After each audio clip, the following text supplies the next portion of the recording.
Hi, everybody. Welcome to Monday. It is July the 8th, and we are coming to you live from the beautiful city of New Orleans in Louisiana at the United Public Radio Network at 107.7 FM and the UFO Paranormal Radio Network at 105.3 FM. We are on Roku, we are on Facebook, and we are on YouTube. We have lots of interesting things to talk about tonight, and I hope you all are putting your questions in caps for us so we can isolate your questions to be asked and talked about. And I hope you all are buckled up and ready to go. And I'm going to hang it over to Preston so he can make introductions to you all and say hi. Go, Preston. Thank you, Dolly. And thank you all for joining us on episode 63 of The Light Gate. We have an awesome guest tonight. It's you guys, the audience. We always love doing open mic night. It's really fun to interact with you guys. So yeah, get those questions in. I already see a bunch lined up. All questions are fair, within reason. But yeah, seriously, ask us about UFOs, ghosts, whatever, psychic phenomena, anything, out-of-body experiences, levitation, you name it. We're here to answer questions tonight and just have fun. And yeah, this should be an interesting night. Again, we are starting an hour earlier than normal, so I hope you've all adjusted to our new time from 8 to 10 Eastern. I know I am. I get to go to bed a little bit earlier, which is always appreciated. But yeah, before we start diving into the questions, let me just say hello to all you guys in chat. I've said it many times, but it's because of you guys we're doing this show. I remember when I got the offer to do this show, Dolly's like, maybe this might be fun. I'm like, I don't know.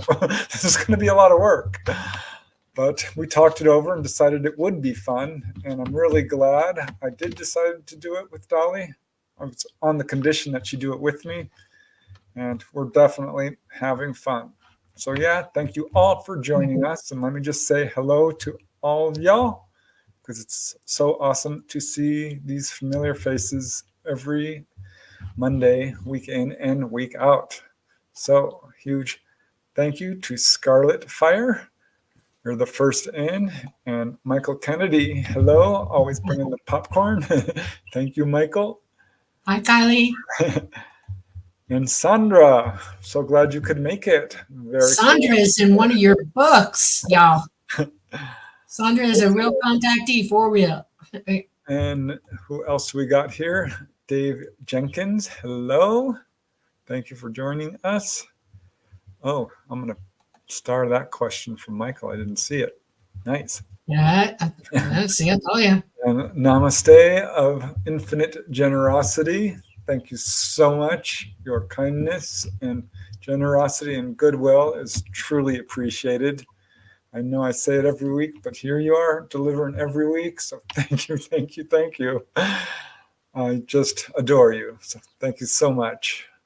Who else we got here? Catherine Fourfeathers says, looking forward to open mic night. Yeah, we love doing this because we don't have to worry about getting our guest on or warning them not to swear too much or all the difficulties that go into booking a guest each week. Got some good guests coming up, though, I have to tell you. Okay, who else do we got here tonight? Gamma Galaxy, yo! Thank you for joining us, Gamma Galaxy. And Janice Connett. Hello, Janice. Preston, Dolly, and Chatters. Hi, Rat Food. I'm not going to put that up because that's a question and I want to get to it. Who else do we have here? Peak, pronounced Peak. Thank you for joining us. And please, if you have a lot of questions, put them up. We need them. We want them. We love them. Hello, Dave. I'm not going to pop that question up quite yet, but thank you. Thank you. Oh, Heidi. Thank you so much. Wow, Heidi, you have such such a wonderful heart. So giving, so loving. We adore you so much. You're such a wonderful guest on our show. We're going to have you back for sure. I know you've had more. I think we need to bring you back for the contest for your book and to plant a tree. Oh, that's a great idea. Yeah, I do too. I like that idea. Yep. Yeah, we're going to get that set up. We just want to make sure it's all ready to go before we do it. Yeah. Okay. Catherine Four Feathers says, please remember to put your questions in all caps. It does help. I will try to see them if you don't, but it absolutely does help. So thank you. Thank you. Heidi Hansen saying good evening. And Hello.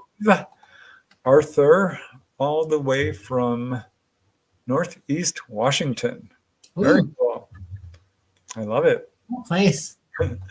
John Markey, hello, fellow Earthlings. And I'll add any ETs watching too, because I suspect they are listening in. I just have a sneaky feeling.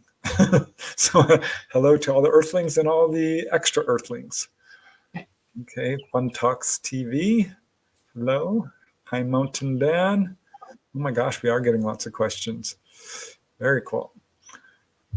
I always get a little nervous, you guys, that we're not going to have questions. So thank you for delivering. Here we go. Yeah. Hi, Red Peanut. Awesome to see you here. And Real Badger. And Hello. that question up for stars. Oh, look at lots of questions, Dolly. This is very, very cool. Yep. Z Sun Dragon. Hello. Sun. And Becky Duncan. Okay, I am going through Hello. here, putting little stars. Hello, Jeremiah Abbott. I love your picture there of the two lions. That's awesome. We love all the animals on our planet. Who else we have here? Jeanette Woods and Brian W. and Gaetano Zorzi. Hello. Hello. Halogen Oven TV. Greetings from UK. Oh, wow. Okay. Don't know if I've ever seen you here before, but thank you for joining us. That is awesome. Staying up late. A little less late than we used to, but still very awesome because it's going to be like 3 a.m. by the time the show is done in the UK. So much appreciated, Halogen. Okay, what else do we got going on here? John P. Adventures. Always nice to see you here. Oh, Bob. Thank you so much, Bob. Super appreciated. You guys just warm my heart every Monday. Thank you, Bob. Very, very kind of you. And we have Derek Mulligan all the way from Ireland. Very nice. I so want to go to Ireland. Ever since my parents went there and raved about it. I know it's. I have lots of relatives over there. So, yeah. Catherine Forefeathers, we're having fun too. Yay. Oh my gosh, you guys are really delivering on the questions. Okay, no need to be nervous. We got questions, Dolly. Yay. Arthur says, peace and hippie vibes. Nice. I love it. Okay. Goodness gracious, look at all those questions. Hello, Daniel. Thanks for joining us. And Ben Riley and Jeanette Woods from Sydney, Australia. Hello, Jeanette. Peter Terry, Preston is a great storyteller. Oh, thank you. I have a lot of fun doing it, so I appreciate that. Oil Painter, Tribal Dancers, glad to be in the live for the first time. Yay, awesome. Thanks for joining us. Very cool. Audrey Miller says, hi. I think I hear a bear. I heard growling. No kidding. Kind of like that, only deeper. All right. All right. If I hear it again, I will walk out the back door for a minute. Oh my God. Okay. All right. Who else we have here? Bronk Lander RC. Oh, wow. Thank you so much for the super chat donation. You guys, it means a lot. It's very inspiring. It helps us get the show and improve the quality. We need to get a new mic for Dolly. And she's popping out for a second. Seeing if we have a bear in the yard. Okay, who else do we got here? Il Gato, hello. And Team Woo. Team Woo is here. Awesome. And Jeanette Woods. And gosh, we got a nice big crowd, you guys. That's awesome. Country Mouse. We must have like 25 questions already. Very cool. Stephen says, hi, Dolly and Preston. Greetings from Ireland. You guys are awesome. Love the show. Keep up the great work. Will do. Thanks for joining us, Stephen. We're having so much fun doing this. So thank you. Thank you. And Olivia says, blessings. And Ruth Kleiber, hello. Thanks for joining us, Ruth. It's always a pleasure and an honor. And Van Darkholm. Let's see, who else do we got here? Peak is bringing in the questions. Thank you. Thank you. Here is Country Mouse from Long Island. My name is Sasha, longtime fan. Long Island, New York. I guess that makes you a city mouse now, Country Mouse. Thanks for joining us. Did you see a bear, Dolly? A coyote, a big one. Oh, it was back there. All that whining we were hearing was a coyote, and it was behind where the chickens are. So I made some noise and scared it off. Hungry, wily coyote. All right. White Dragon, hello. And Thirsty. Okay. Yeah, we got a first timer here. Summer Girl 2782 says, Dolly, your story in Preston's book Symmetry has changed my life. I'm trying to recover my memories. See, Dolly, I'm telling you, you're reaching people. Cool. We worry about that sometimes.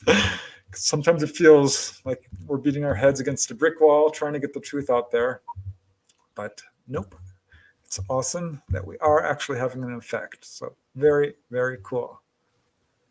Oh my gosh, we have lots of questions.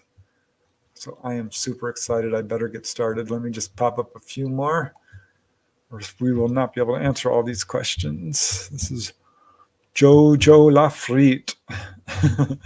Thanks for joining us. And let me make sure I get all of these questions in there. And I need to get all these start up, or else I will miss them. Yeah. Let's go. Human Data, Chico, and Shelley Wayne, and Tim Houston, and Maggie Soros. Wow, we've got a big crowd. That is awesome, you guys. Thank you so much. Awesome. Okay, Janice Conant, loving humanoids and high strangeness. So well written, fantastic stories. Yay! Very cool. Keith Rothwell, Dolly being visited by Bigfoot. One of these days, that's going to be a Bigfoot instead of a bear or a coyote. Hello, Tennessee, Kentucky Bigfoot. I'm just trying to get through these as fast as I can. Okay, well, we better just start. I'm just going to star these up so I don't. Just insane. Very cool. And I have to put this one up. Chris D. Thank you so much. Yeah. We will definitely get to that question. In fact, I'll probably give you cuts because of the donation. Okay, let's see. What else do we got going on here? Oh my gosh. I'm trying to get all the questions started up, but I don't know if I'm going to be able to do that. Okay, here we go. I think it's just time to get started. One more. Hello from Palmdale, California. Hope you've got your air conditioner working. Yeah. Okay, now let's just get started because, wow, you guys, you are really delivering on the questions. Thank you so much. And I'm just going to kick it off with one question for Dolly. Maybe, Dolly, you have one question for me. Yes. But I'm asking this question because I saw it either last time or in email or somewhere, but someone asked, what metal are the craft made from? Because there's reports of magnesium. Some magnesium has been found. When you make metals, there's a lot of smelting going on and things like that. They're not made here in this dimension. They're made in the fifth dimension, but there are a lot of elements that we have here that are incorporated in them. I won't give you the whole list, but I'll give you a couple. How's that? There is magnesium in them. There's also aluminum, boron, things like that. It is a huge mix. And the metals themselves are produced in such a way as to, on the inside of the craft, to be breathable. In other words, they have pores on the inside. They also array lights on the inside in their skin. They array lights on the outside as well. They're very thick. If you were to touch the skin of a craft. It's kind of springy, spongy-ish, dolphinish, but they're very, on the outside, they're very waterproof and, seal up, airproof as well. But they can array light like crazy. It takes about a year to put a new craft together. And it's funny, there's enough back engineering going on that a lot of the textures and metals of types of things that we have here now are from that. I can clearly see examples of them trying to back engineer the skin and come up with the way that they're produced. So like the memory metal from Roswell. Yeah. Makes me wonder. If you really are that interested, what you do is catch up on your science and go to engineering school and try to get in with that and become one of those people that, checks it out and learns about it and maybe make up work in a lab to help produce that. That would be cool. It's definitely an area of UFO research that could use some good scientific research. Yep. Okay, I got a question for you real quick. All I right. want to know, when was the first moment, where were you, what was going on when you realized that you actually were a real contactee? Oh gosh. Well, it wasn't right after I saw a UFO, oddly enough, because I just kind of like pushed that out of my head for some reason. It kind of came on slowly. I would say it took me a good 5 years into this at least. I think when I started to become aware that the ETs were aware of me, I think it really started to hit me after I asked this lady who I had interviewed to come on TV, and she said, okay. And then when it came time to come on TV, she called me like the day before, said I can't do it. And I'm like, why? This is just a tiny little public access TV show. Yeah. Her name was Susan. Susan and Karen were sisters who had encounters with what they called the Muddy Man. They always thought it was the boogeyman because they never saw a UFO. It was just this gray type of ET coming into their bedrooms once a week or so when they were little kids. Mm-hmm. And neither of them talked about it. Only when they were adults did they realize, I had the Money Man coming in. She's like, oh, me too. I remember. They compared notes and realized they were seeing the same thing. And would always go to Susan's bed. And when she said, no, I can't go on TV, I asked her why. She said, because the ETs came. They know. And they said, it's not time. I thought, wow. That must mean that they know she's going on TV, so they must know about me. Mm-hmm. That started to stack up. I think when I put out my book, UFO Healings, I had a sighting of an anomalous light. Because I remember I walked on my balcony and I shook it up. I'm like, look, you guys, at the sky. Here's my first book. And I started to really get a feeling like maybe they are aware of me. But yeah, it took years. I mean, I think when I finally started getting sightings where they were interacting with me a little bit, but it wasn't something I was really comfortable with until, much later. Not that it was uncomfortable. It's just hard to believe, I guess. I don't know. But now looking back in hindsight, I think it probably went back all the way to early childhood. I really suspect. Okay. That's neat. Okay. All right. Michael Kennedy. Hold on. I have to answer them in order. That's only fair. I thought his was like first. I don't see any from all the way at the top. He was the second person in the room, and he was asking questions right away. Well, I'm going to pop up the first I see you. And I see one, he's 3 down or 4. Okay. All right. And if I skip him, you guys, please forgive me. Don't feel shy about re-asking. But the first one is from Rat Food. And the question is the levitation ET does the same as for humans, or are they different because of biology and belief? And what do cities and egregores have to do with this too? I had to look up that term, egregores, by the way. I did not know what that is, but I quickly looked it up. All right. You want to go first, Dolly, or shall I? You go first. As far as I know, ETs do levitation 2 ways. One, with technology, because there's certainly cases of people being pulled up a beam of light. Dolly kind of woke me up to this, and I was already kind of circling around it. ETs are psychic. They're very psychically advanced, very spiritually advanced, and have the ability of human levitation. And I wrote a book on levitation. It is one of the so-called siddhis. Siddhis are supernatural abilities that manifest along the pathway to spiritual enlightenment according to yogic tradition. And some examples would be immunity to fire, invisibility, superhuman strength. And these are abilities that certainly exhibit in all cultures. There was a lot of, the Christian and Catholic saints that would have these abilities, including levitation. So I'm going to say yes, it's absolutely connected to siddhis, and egregores, I think, is pretty much the same thing. It's just each culture is trying to find a way to interpret this, categorize it, label it. These are natural abilities that all entities have. And just a quick aside, in yogic tradition, they're also considered obstacles in a way, because you can become obsessed with it. They're not the goal, they're just a signpost that you've reached this. The ultimate goal is knowledge, consciousness, communion with God, or all that is, spiritual enlightenment. You don't want to get trapped by, having supernatural abilities. They're not the goal.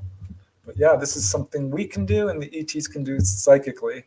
And frankly, we're beginning to learn how to do it technologically as well. Yep, I agree with everything you said. ET has advanced to the point that they are psychically taught how to retrieve, hold, push, elevate, lower objects, depending on how strong their ability is. And it's very strong, most of them. They can instantly use it without even thinking about it. They can use that ability. And the way that they are taught is that they see energy like we don't see energy. So they're just moving energy around with their psychic ability. And if you happen to be a human being and you're full of energy, you have an aura and everything, your consciousness is indwelling you, they are able to lift that up and move in any direction that they feel like, or stop you dead cold, or hold you in stasis. And then they do use technology, like you said. They can pull you up in an energy beam.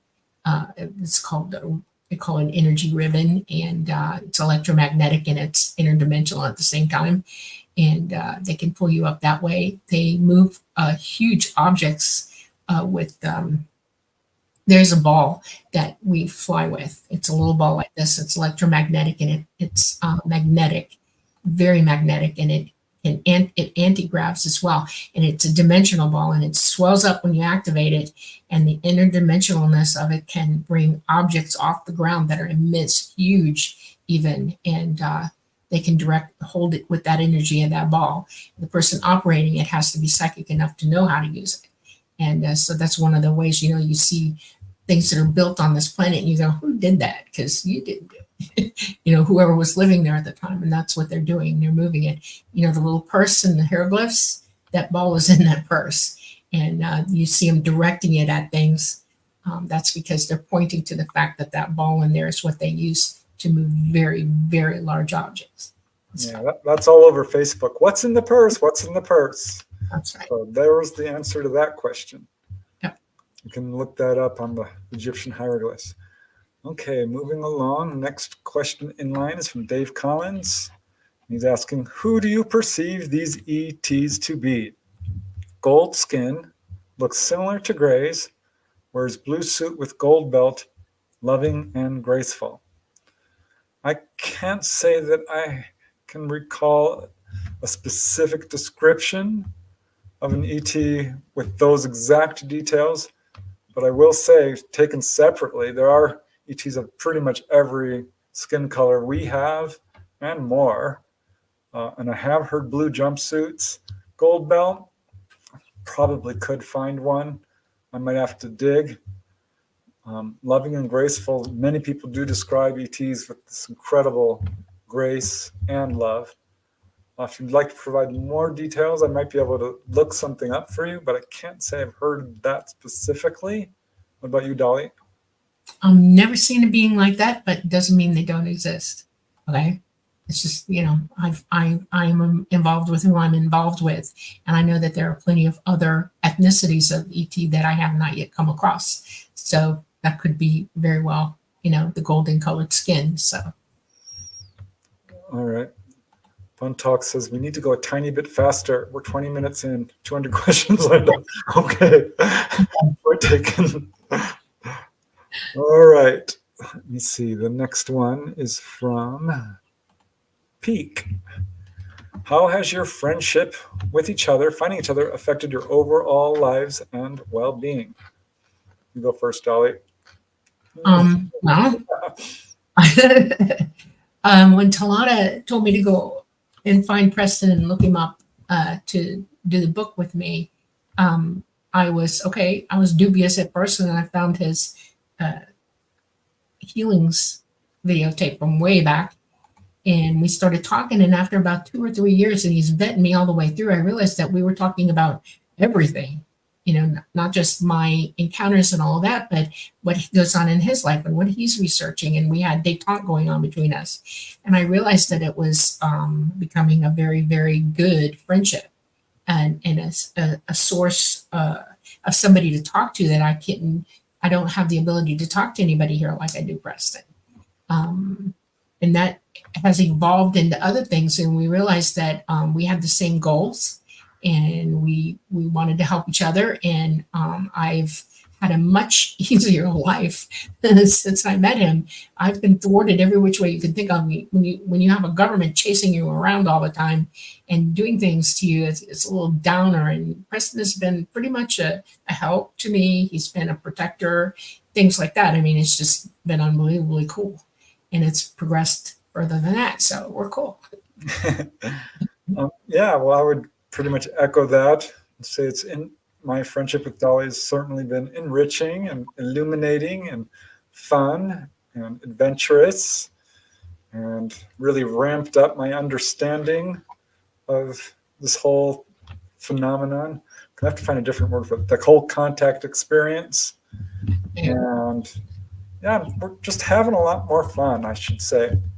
Getting more done too. I wanted to achieve a lot of stuff, and so did you, and we sort of been pinging off each other, helping with that. So that's kind of cool.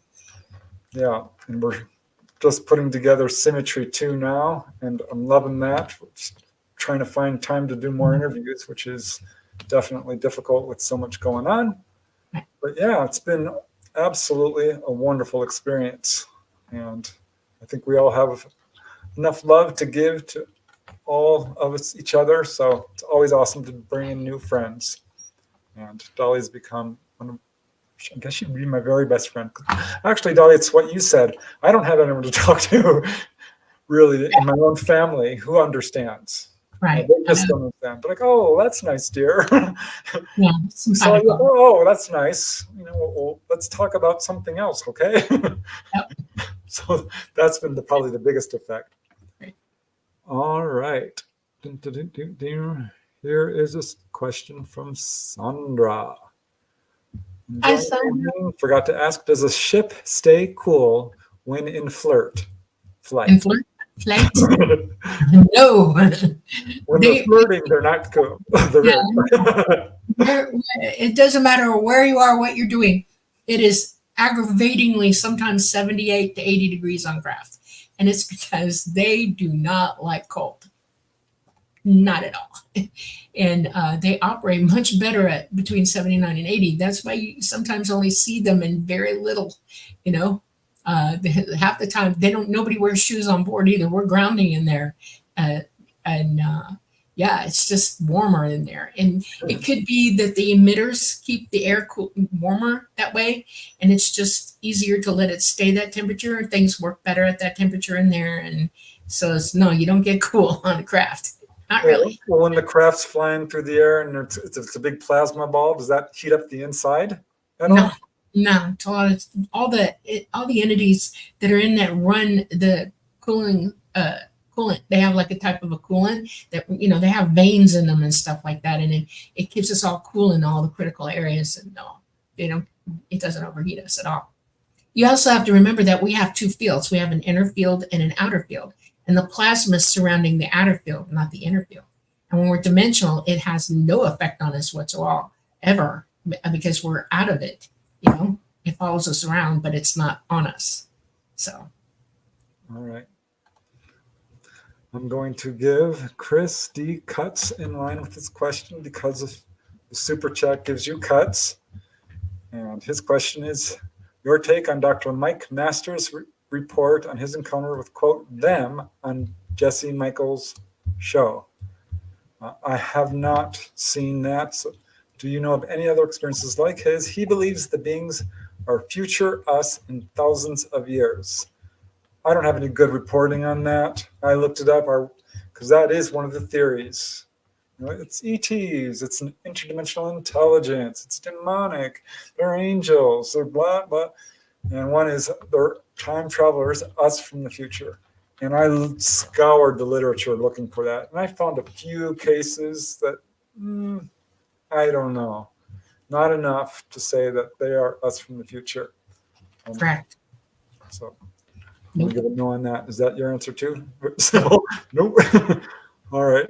Thanks, Chris. I'm going to check that show out because I'm always curious and definitely want to see what that's all about. Okay. Let me unstar that one. I want to answer that a little bit more thoroughly. The reason you can't come from the future back in time is that if you land in the third dimension in the same time space as everybody else, your body won't land in the same space as everybody else. It's only a dimensional. How do I explain this? There's no time out of the third dimension, no space time, not at all. And everybody can see everything all at once, but you're in a different environment. You're outside of space time. Nothing physical can harm you. Here, the physical is very, very specific, and what has already happened is gone. It doesn't exist anymore. Only right now exists. And you can't pinpoint that and come back to it in a full body and expect to be alive by the time you do it. You will fall apart. You'll disintegrate. You cannot exist in a third dimensional space back in time because it doesn't exist anymore. And you would instantly die. You would deraz. You would leave. So that's why there's nobody from the future coming here now at all. When I was a little girl, they brought me into a dimensional space that allowed me to witness outside of this dimension something that happened in 1904. And it was with a relative of mine. And I was given very specific instructions on how to interact with this. But I wasn't allowed to physically touch, do anything. I was so afraid after they told me everything I had to do. I wouldn't even put my feet on the ground. I kept my knees up on a bench. And I only stayed there long enough for them to, do the happy birthday, photos thing.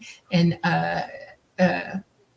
then he started drawing all of us. And the minute he got done drawing me, I was taken away from it. I was taken out of it. But I was not in the third dimension when it happened. I was not in that moment in the third dimension when it happened. I was outside of it, interacting in that way on their side of things. And it was very fast and very quick. And I did have physical repercussions for it somewhat anyway. I was sick for a day to my stomach. I couldn't eat anything and I almost didn't want to drink anything. And I felt, ew, afterwards. And that's what you're doing. This physical body exists best in the third dimension. To take us out of it causes problems. And if you were to take this body out and then bring back into something that no longer exists behind where you were at, you'll die. It will take you out. You'll disappear. So that's what happens. Nobody from the future comes here. Nobody. Okay. But they can do some extent of time travel, clearly. Okay.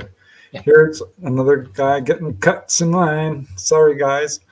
But Il Gato, thank you for the super chat. And this is a very interesting question. Hi. Why do you think most aliens look ugly? Don't they have a sense of aesthetics? Grazie. I will start, if I may, Go ahead. with a very simple and wise aphorism, a saying: beauty is in the eye of the beholder. And I think what happens is we are so trained to think of people that look different as being, scary or dangerous. And we immediately jump to like, ooh, because little kids often don't do this. They will see ETs and they're like, wow, you just look different. And there's a number of people who are very, very excited to see ETs and are absolutely amazed at how beautiful the grays look. And others are like, ooh, you're so ugly. It's in the eye of the beholder. I think that's the simple thing. I don't think they are ugly personally. I saw a tall gray and I thought she was the most beautiful thing I've ever seen. That's just me. I know it's difficult for people, especially seeing them for the first time can be quite a shock. But that's how I would put that. What do you think, Dolly? Beauty, aesthetics is a human construct of thought and way of valuing things. Beauty has value to people, and they're taught this value, and it is inappropriate, morally inappropriate, to teach yourself that or allow it to be part of your thinking. Just saying. And if you want to evolve morally, you need to consider that it is we are not bought and sold creatures, or we don't think we should be. And a lot of times you are made to think that that's where your value lies. Don't let it. Okay. All right. Moving along to the next question. We're going back in order now. Let's see, let me unstar this one. This one's from Mountain Dan. Hello, Preston and Dolly. Question. Do you know how the mix biological entities with the craft? Is the interface with the pilot telepathy only, or is there physical controls? So I guess he's asking how much of the craft is biological, and do you interface only telepathically, or are there physical controls to the craft? We telepathically interface. Remember that little ball I talked about? Well, that's part of our my ability to navigate that craft where I want it to go. And I interface, I remote view into that environment in that ball, dimensionally, interdimensionally, where Talata's already waiting for me. And that's how we contact one another and stay together throughout the entire flight. Craft, the ball is a physical thing, and I have a physical hookup to hold the ball in stasis above my head, because that's where I operate it, above my head. But I sit down in a physical chair and I do that. We have physical heads-up displays, but we mostly only see them psychically. There are, for people who we bring on board and stuff, we have displays for them so that they can see things because they're not psychic enough to entertain what we're looking at. And so that's there. There are no bells, no whistles. There's very stark environment in there. Physical controls do come up. I've heard a few cases. We have wand for this, for driving, okay, for people who want to fly but can't do it yet the other way. And there are no, Preston, I'm telling you, there are no physical controls for that craft. You ask anybody who's in the military who's come out to talk about it, and they will tell you absolutely not. None, zero. It does not exist. It would be too. Well, I mean, the little wand you just described, that's a physical That's a control. physical thing, but it's not a button you push. It's not in a panel. There's no computer looking things in there at all. Nothing. It's flat surfaces, nothing. Well, that does come up a lot in the crash retrieval reports. People get in there and they're like, well, where's the control?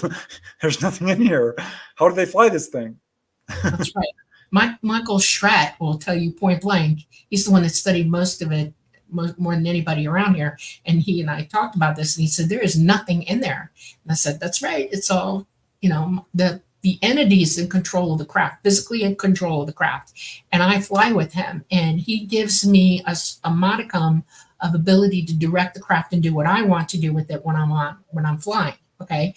But the air, the water, the cooling, all of that physicality is like his body. He indwells, this becomes his body, and he's running it like we run our bodies. We can make our bodies move from our brain. We can do that kind of thing.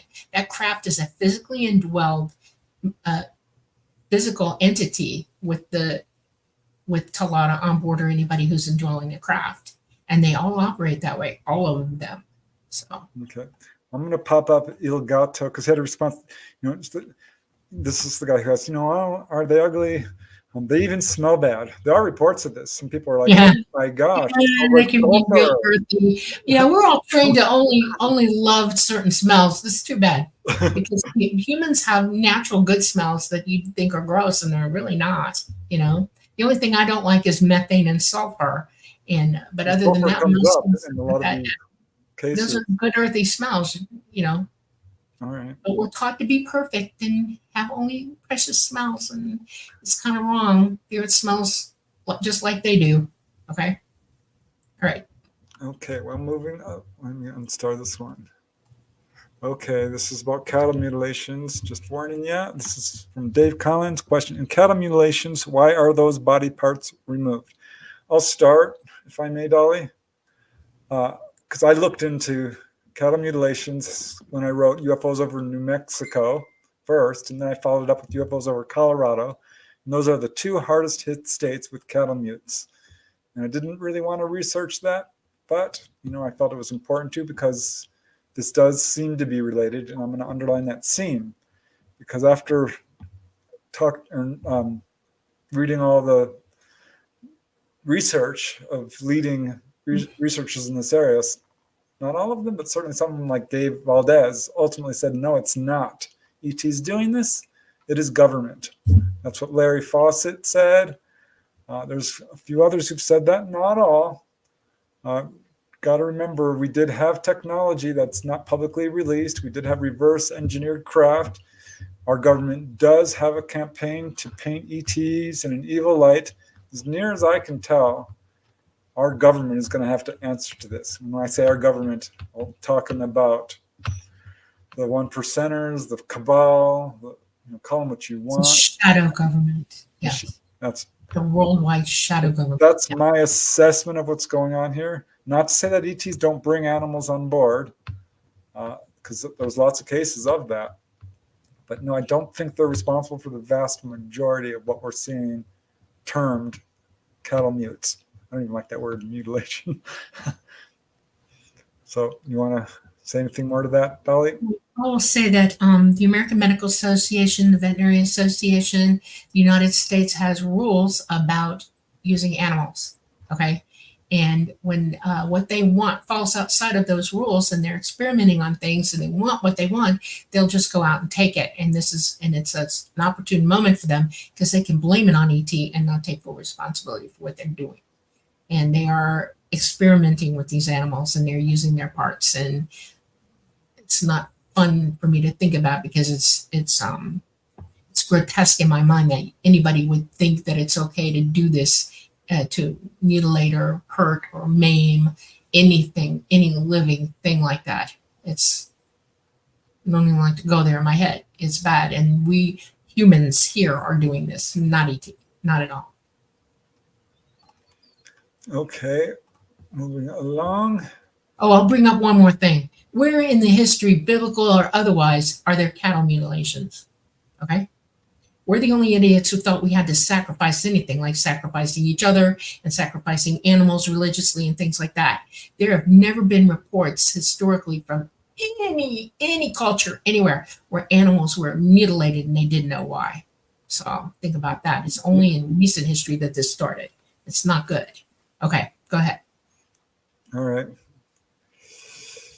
Okay, I see Michael's Kennedy right after this one, and this is another from Peak, who is asking, when I communicate with you two over email or asking questions here, I get crazy vivid dreams and more direct, excited telepathic contact communication, from my ET family the following few days. Why is this? Ask and you shall receive. I think. Yeah. You're the one that should be the only one who can answer that. You write it down, think about it, correlate it, keep a running log of it and see if you can't see why pop up, and ask the question yourself. If you're getting messages wildly and crazily after contact with me or Preston, ask yourself to ask them, why are you suddenly, hot on trot with me after I talk to Dolly or Preston? Figure it out. You can do it. I can't answer for you. It's your life, your questions, and your thoughts in your mind. This is something you can do. Heal how you feel about things and learn from yourself this way. Yeah. Okay. I think it's when you put a question out the answer will come. The universe, Dolly, you Yeah. talk about this. It's The all very mind chatty. being Yes, very ask the Almighty anything, it's going to tell you. That's right. yeah, because I was obsessing about grays. Like, who are they really? Where are they from? What is going on here? And I got my real only one download that people talk about. And it was basically that they are us, we are them. And it was very clear to me. I asked and I got my answer. And it was telepathic. It was totally cool. It was absolutely amazing. I just laid down and it came to me in high speed. So I think that's what's probably going on. You're just developing your abilities to communicate telepathically. And this is the best way, I think, to initiate contact, because it's very non-traumatic or fearful, and it will introduce you to greater levels of contact. Right. Okay. Hope Michael. answers it. Let me just unstar this one. And now we move to Michael's question. Michael asks, what would you ask yourself that you wish others would ask of you? That's an interesting question. Ooh. Shall I go, or do you want to start? You go first. Yeah. All right, fine. I was hoping I could get some more time to think about it. What would you ask yourself that you wish others would ask of you? I would say that I wish others would ask of me. I don't know. That's a take on do unto others as you would have them do unto you, just so you know. That's a play on it. If I were to have people ask me a question, I would like to be asked, how do you advance yourself psychically, spiritually, ethically, morally? Because once I asked that, this leads to the previous question. I was asking myself, what can I do to be a happier person, to get more knowledgeable, to just move? Because I was trying to understand what's going on when I found out UFOs were real. And I quickly wrote this manuscript called How Do I Get Enlightened? And it came up with 10 things, which just kind of came to me. So that's what I wish people would ask. And what my answer would be to face your fears, realize your desires. That was one of them. Another is to the company you keep, associate with people who are good for you, the kind of person you would want to be with. Another would be charity. Give of yourself and pull yourself out of the equation, because ego is a trap and that will help you escape it. I think those are the main 3 things I can think of. But yeah, that's what I wish people would ask more often, is how can we spiritually evolve? And love is the answer, I think. Allow love and truth to guide your actions. Pursue knowledge. That's the one thing we get to take with us, is knowledge and experience. All right, you have anything to add to that? Okay, here you go. It might surprise y'all. One of the things that I would love if everybody did for me, that I automatically try to do for everybody, and it's a give and a take communication, is for you to understand that in truth, I want your truth and I want you to hear mine. And to do that, we have to lovingly shut down what we're thinking while the other person is talking, to truly empathize with them and hear what they're actually saying. And then take the time to think about it before you respond. That's what I want. That's what I would wish for others, as I would wish it for myself. That is the beginning of true psychic communion together. And if we all employ that as we're learning to be psychic, y'all, it will greatly enhance it and make it go much faster for you and show you things that you didn't know existed. We have to learn to listen to one another. It's so important, and to embody it in our own selves and think about it before we respond. We're also quick to judge. We're also quick to talk back, because we're overthinking what this person just said. And you miss 80% of the conversation when you do that, because you're not really trying to hear truth. You're listening to your own ideas. And that isn't how we should communicate truth to one another. That's what I want. Okay. You guys play nice in chat. I will remove you. Okay, just saying. All right, moving along. This next question is, unstar that one, from Real Badger. Preston, did you check out the video of your rebroadcast guest appearance episode on the Paranormal View channel that launched Saturday night? No, I didn't. I'll have to check it out. So thanks for alerting me. But gosh, I'm so busy these days. It's hard to keep up with all of that. But I'll see what I can find out. What was it about? Oh, you got me curious. Okay. Let's see. Next one is Earthling with Rocks. Hi, friends. Do ETs ever speak of religion, theirs or ours? It does come up. I remember we had a guest on the Light Gate. Gosh, what was it? Steve Boucher. He asked them, what's the one true religion? And they said none of them. There was Walter Rizzi from Italy. He asked, what is God? And the ET kind of looked surprised by the question and said, it's you. It's me. It's everything around us. So that does come up. I think we did dive deep into it in the book Symmetry.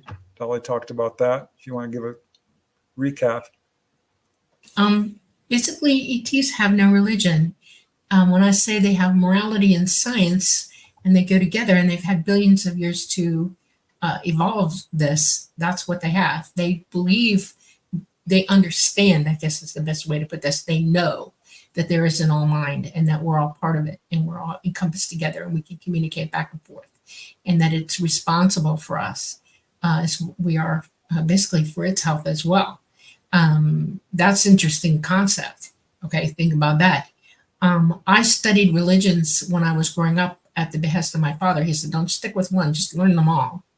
And I said, why do you want me to do that? And he said, because it'll give you an insight into how humans evolved and the way they think. It has nothing to do with you worshiping a deity. It has to do with you understanding why humanity is the way it is now. So that's what they think. ET thinks that way also, because I've had conversations with Mama and Talata and a few others about this very thing. And it is a construct of ours, and it has to do with control and keeping people in line and playing by the rules, which doesn't help anyway because people are going nuts everywhere, no matter what religion they are, and nobody's taking care of themselves and holding their own. It's anarchy already. So that's my answer. Okay, I was just making sure we had no more trolling going on in there.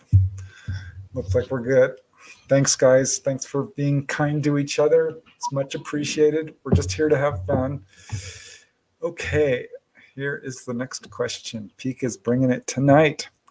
Dolly, what can we do to give our loved ones in hospice the best death care possible in cases where they have months or weeks to live based on your nursing experience and reincarnation knowledge?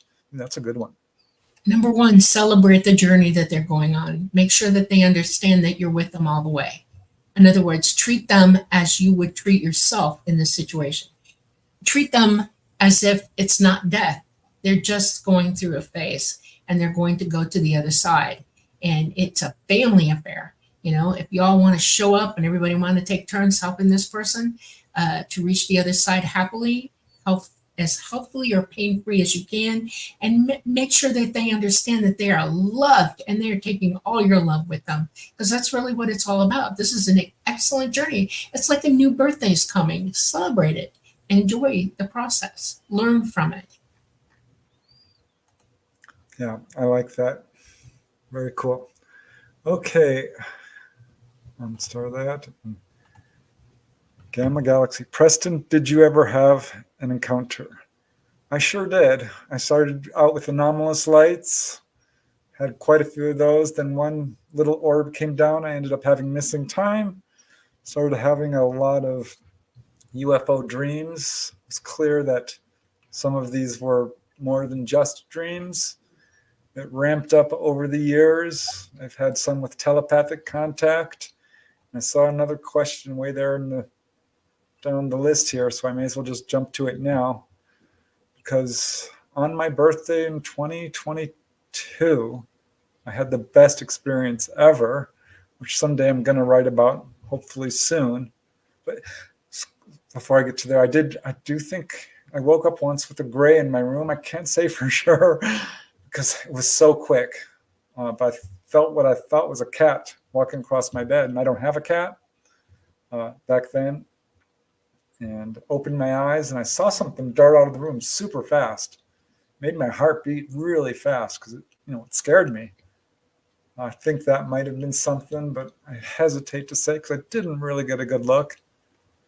But on my birthday, and this was the best birthday present ever, I was just in the dream state when I suddenly saw a UFO. I'm like, this was just a dream, and suddenly it wasn't a dream anymore because I was being pulled up into outer space. And I knew exactly what was happening at that point because I was fully awake. I was not dreaming.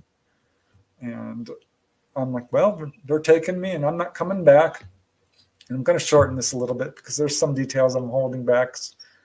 I just want to wait until I can really write it down in detail. But I got pulled into a craft, honest to God, right through the bottom, landed on a table. I was laying down. There was a tall, kind of hybrid looking lady, beautiful lady with very large tilted eyes, tightly curled blonde hair, very pale skin. She was clearly not fully human.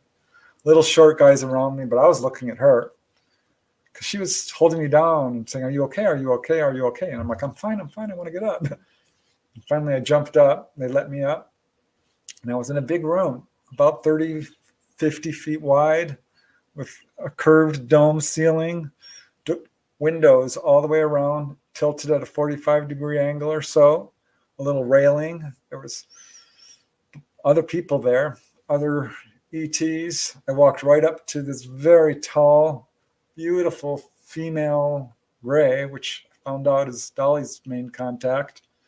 After my sister-in-law drew Kisarda's art for me and did it for Dolly.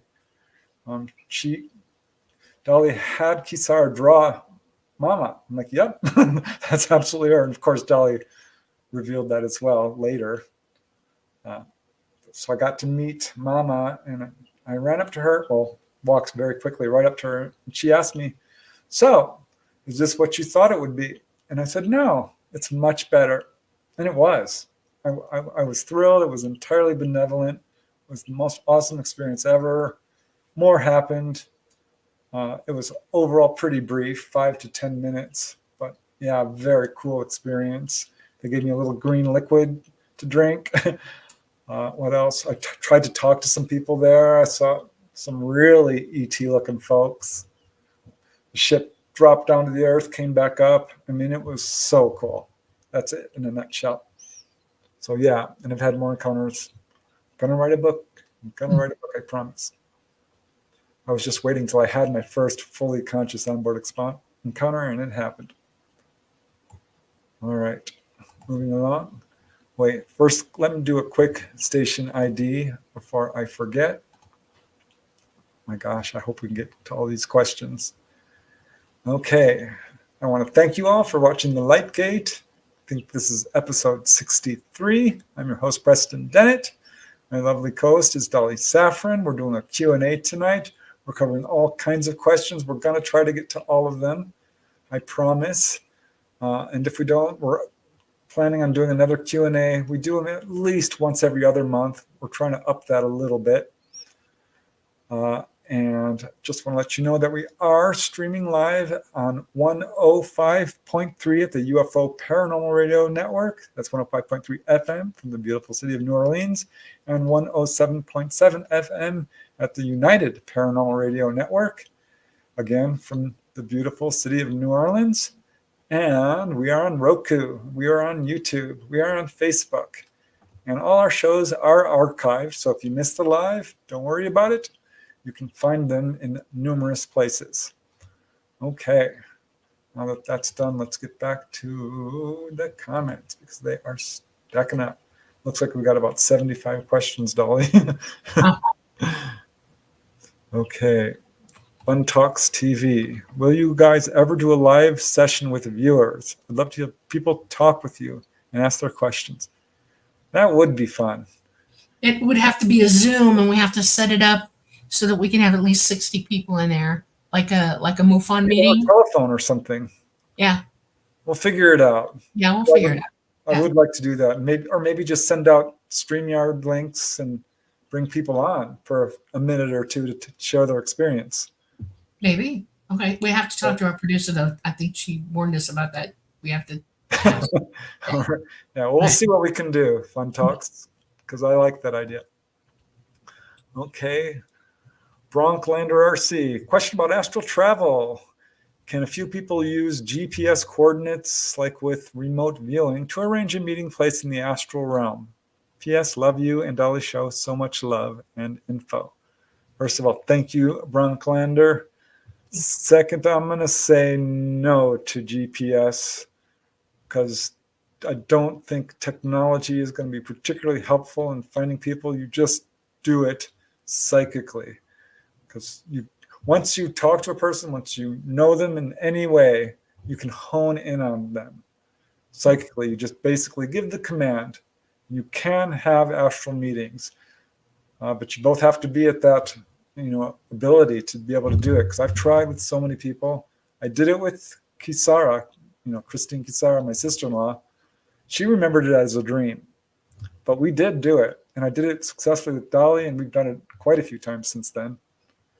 But I'm not so sure GPS is going to work. So I don't know. Could we have muted a certain location, Dolly, astrally? The garden realms or something? Never if you tell people, what we're going to, okay, it's like this. When I'm flying and I'm going to a new destination, I'm not given coordinates. I'm actually physically taken there by somebody who's already been there. And there are markers all over the universe that they set up with a band number, frequency band number attached to it. And when I'm navigating, I use those sequence numbers, band numbers, to psychically key into where it is that I'm going. Well, it's kind of like that when you're out of body or into the other realms. If you've been there and you've been there and the other person's been there, then you can go back and agree to meet there because you've already exercised where it's at together. Okay. I think that's how that works. It's not GPS, it's cooperative psychic ability working together. I have met a couple people in the outer realms that I spoke with in the outer realms and said, come meet me here and we'll on this day or whatever, or this time.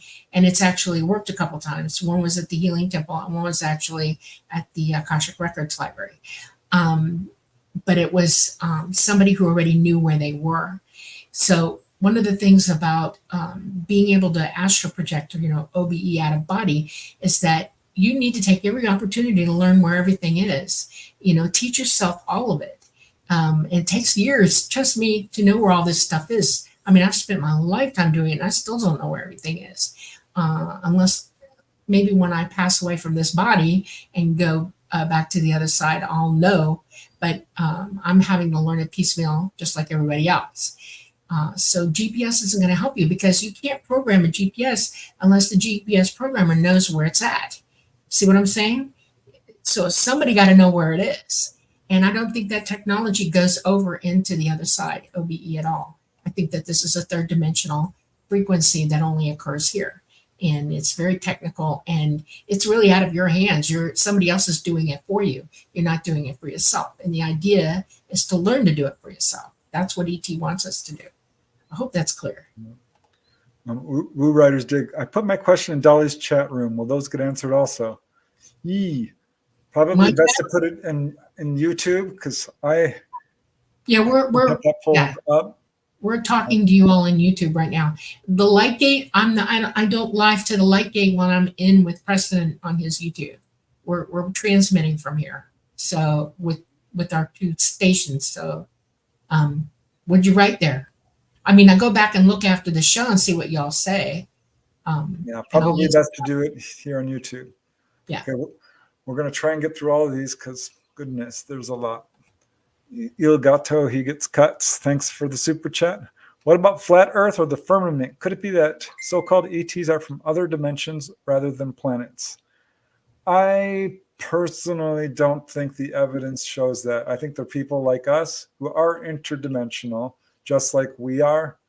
I think that there are interdimensional beings out there. There are beings like fairies and elves and gnomes and dwarves and little people in all cultures who are probably not ET as we would think of it, but are getting kind of put under that umbrella. But I don't know that I would call them interdimensional beings from other dimensions, though. To some, I mean, Talata, would he Is not? an interdimensional being. He's from the fifth Well, dimension. But I he guess- can only come here because he's indwelling a craft that can handle being in the third dimension. He's been given a body with this craft so that he can be here. He doesn't travel here on his own. He can't. It's impossible.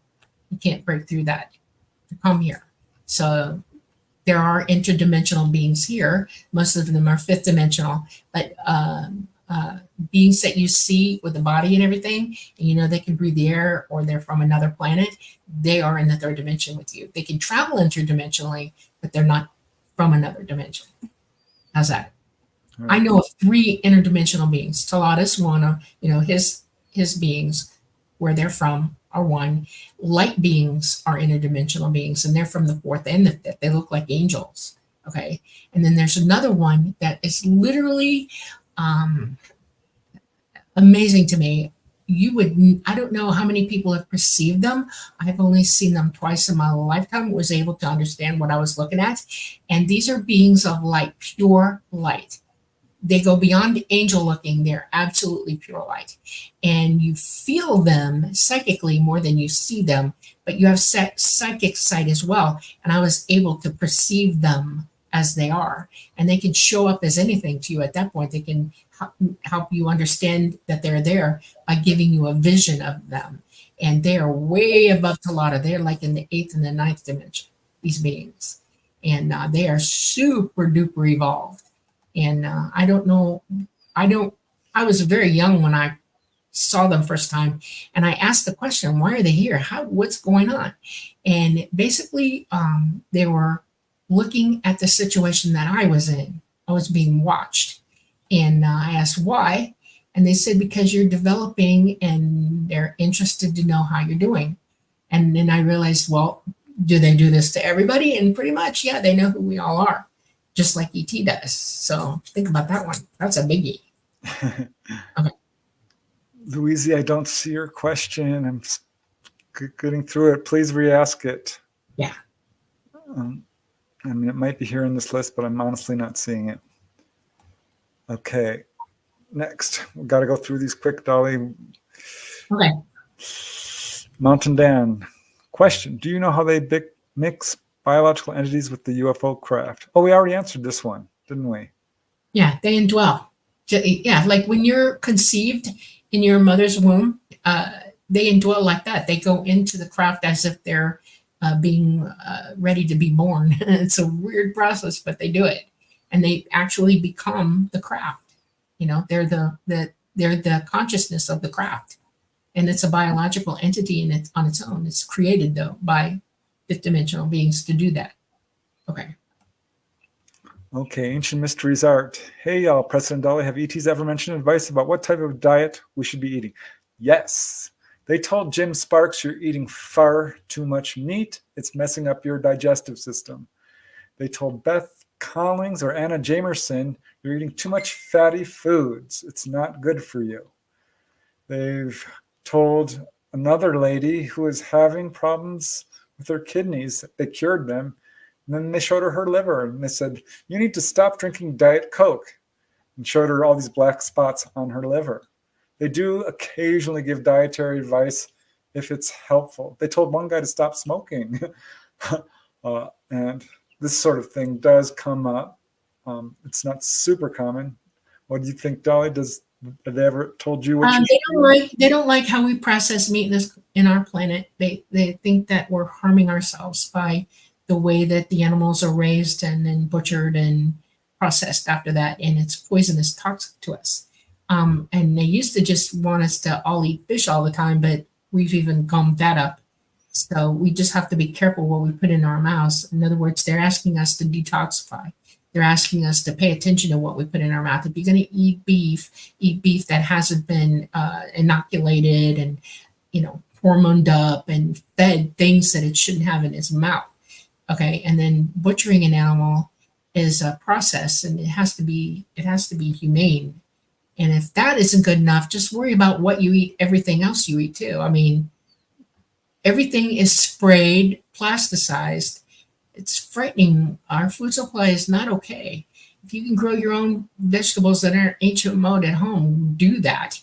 Start trying to clean up your body by cleaning up what you put in your mouth.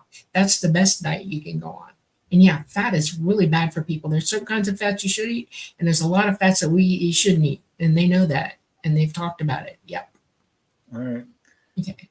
I'm popping cuts for Rick Schatz. Thanks for the super chat. Very nice of you.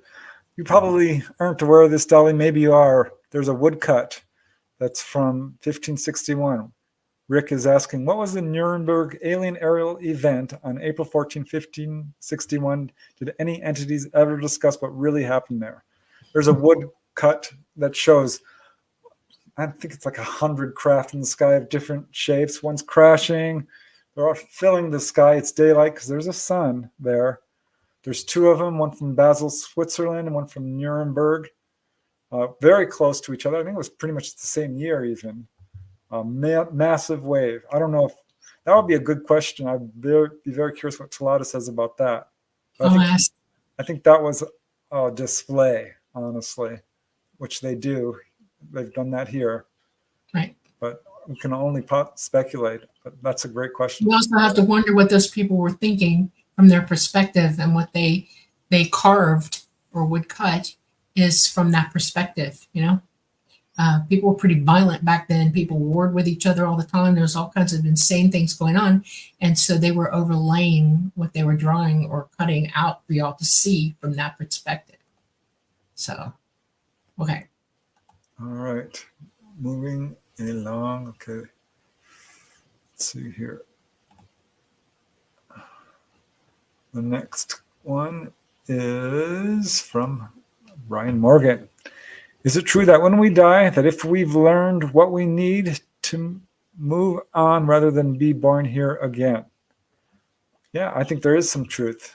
At some point, and someone mentioned this in chat, Earth is a school. I think we come here to learn certain things, and at some point, we've learned all we need or all we can learn from the third dimension and move on to much funner and bigger universes or dimensions or what have you. I don't know. I can only speculate to a degree, but that's what I believe. Robert Monroe talked about this, Bruce Moan, and some of the other astral traveler authors. That makes sense. I hope to graduate one day. All right. I'm going to unstar that. Move along. Thank you, guys. These questions are awesome. Peak. Are the first and second dimensions even denser than our third dimension? Like, would those beings perceive us as light beings? Well, would. I mean, that's a hard question to answer. If he was to go into the first dimension, they would just be flat. They would literally be flat in the first dimension. If they had any sort of a body whatsoever, they'd only be seeing everything from one perspective, and that would be flat, straight up looking. If a person from the second dimension, they would have flat and up on their side. So that's the second dimension. The third dimension, we actually live in the third dimension, but we perceive or understand the fourth dimension because our brains are capable of seeing it and understanding it as it is. And yes, the first and second dimension are so gravity heavy, that's all you get, flat and a side. That's it. We get 3 and 4 when we understand what we're looking at. Okay. Yeah, I bet they would. I mean, if there are entities there, that's what shadow people you think might be. Yeah, I think shadow people are actually second dimensional beings, not first. I don't think anything alive is in the first. I think that's the mainframe of our existence. And the second one is, it's shadow people. I think they're entities just going around, and there's not enough light for them to even have any corporeal anything. They're just shadows, Okay, here's a question from Woo Riders DG. What are your thoughts on the recent mass UFO sighting at the outdoor amphitheater concert in Jefferson County, Colorado? I'm not sure if you've heard about that, Dolly. That's all over Facebook. apparently there was an outdoor theater and something showed up. I'm waiting to see how this evolves. More than likely, it's reverse engineered craft of some kind, given,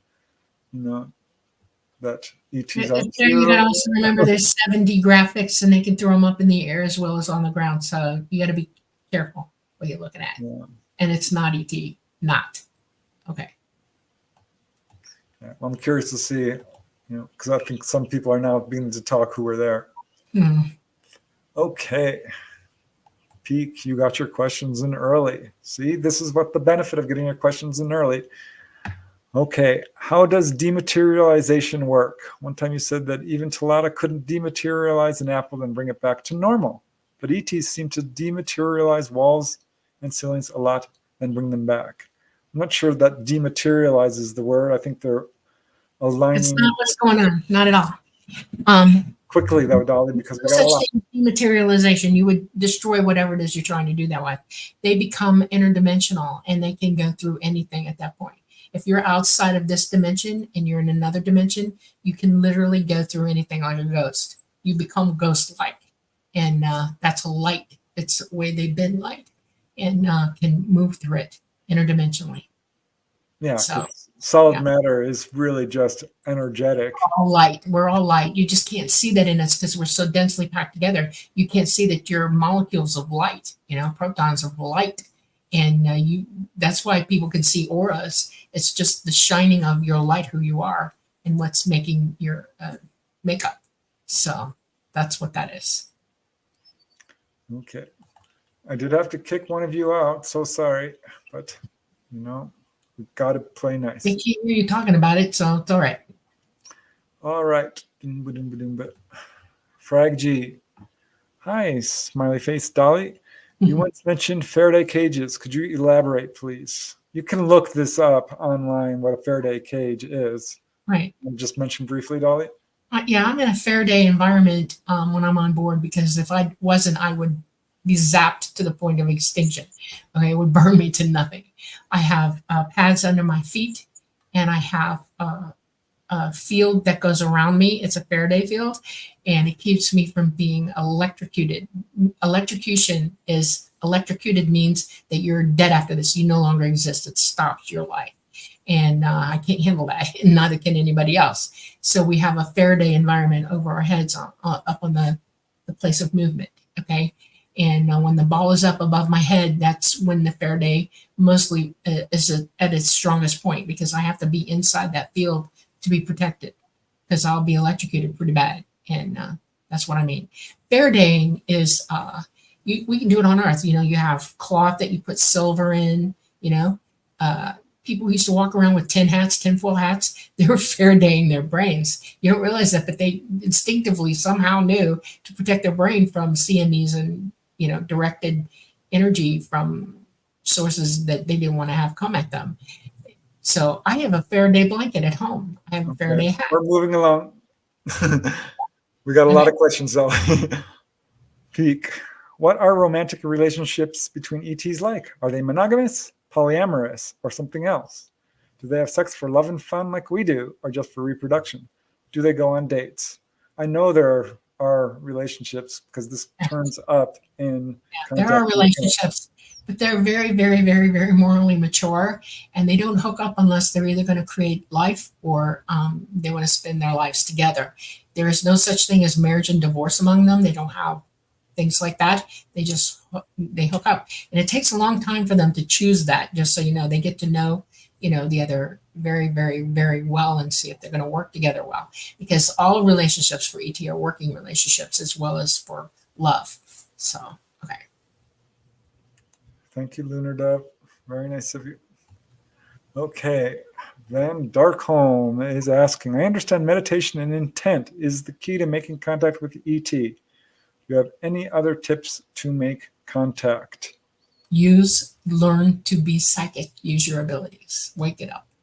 Become awake, consciously awake, 24/7 on board with who you really are, able to communicate with your higher self, because that's who you really are. You're not just the physical mind, but you are a consciousness, And if you can use your speak to your consciousness with your physical mind, you could talk to ET all day long, no problem. They'd answer you in 5 seconds. Hey, how you doing? Yeah. That's what they want us to do. And I would also say advance yourself morally and ethically, because they're very much interested in people who are doing the right thing and helping the others. Right.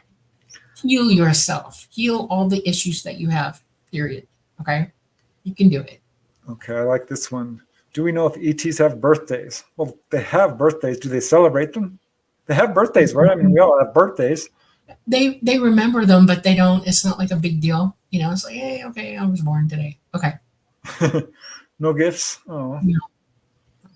All right. Any holidays? No. No, every day is a celebration to them. They don't need an excuse. They don't need to create something to celebrate. Every day is joy in everything they do. It's not Galactic Federation Independence Day. Sorry. No. I couldn't resist. Sorry. Okay, Peak. Great questions. What does child rearing look like for ETs? Are children basically adults at 1 year old when they get their past life memories back? Are they raised by parents or more communally? They are born essentially awake. They are aware from birth, and they are encouraged to remember. And everybody gets involved in ET children. Everybody.